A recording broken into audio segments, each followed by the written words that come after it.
Seulement 2 kilomètres plus loin.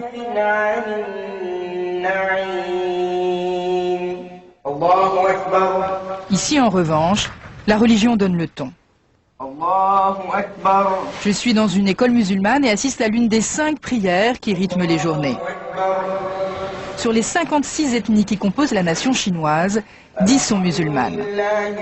La plupart viennent de l'ouest du pays, des provinces frontalières avec l'Afghanistan, le Kazakhstan et le Tadjikistan. 20 millions de musulmans au total.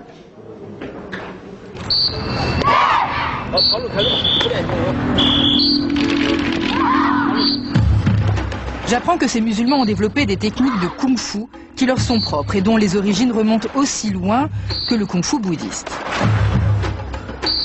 Quand les bouddhistes privilégient les alignements et le groupe, les musulmans, eux, se concentrent sur le combat, 2 à 2. Dans cette discipline, la conscience doit toujours aller de pair avec la force. Quand je veux attaquer, d'abord il faut que je me prépare mentalement. Après j'attaque vraiment. Il faut que je sois conscient de ce que je vais faire.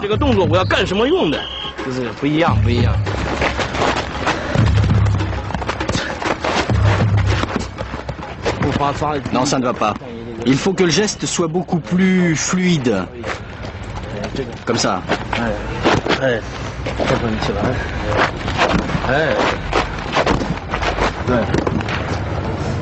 Il faut plus vous accroupir, doucement. C'est pour la force du poignet. Là, il s'entraîne pour la force du poignet.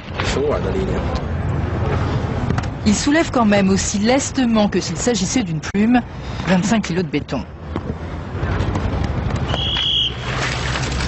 À mon grand étonnement, je constate que l'école est mixte. Et les filles sont à la même enseigne que les garçons dans le maniement des armes, à ceci près qu'elles portent le foulard.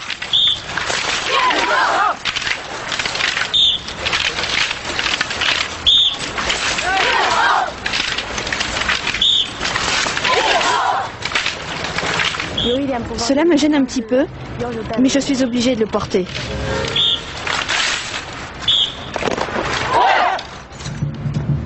Le directeur ne se fait pas prier. Depuis le début, il a envie de me montrer qu'il est encore agile et de dédier son enchaînement à tous les musulmans de France.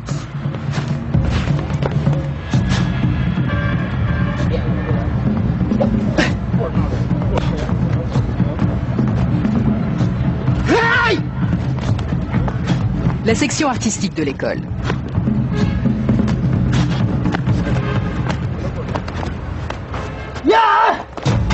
Les figures s'inspirent des mouvements des animaux, réels ou imaginaires. Le léopard ou le dragon, le serpent, la grue ou encore la grenouille. Cette fois-ci, il peut y avoir une part d'improvisation.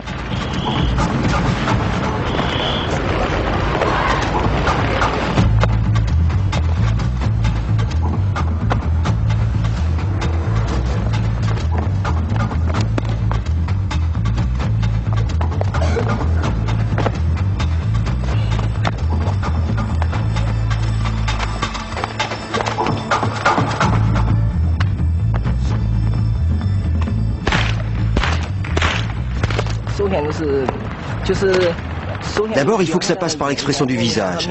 Si tu fais un geste sans expression, ou avec expression, ça fait une grande différence. Là, par exemple, ce geste est plat.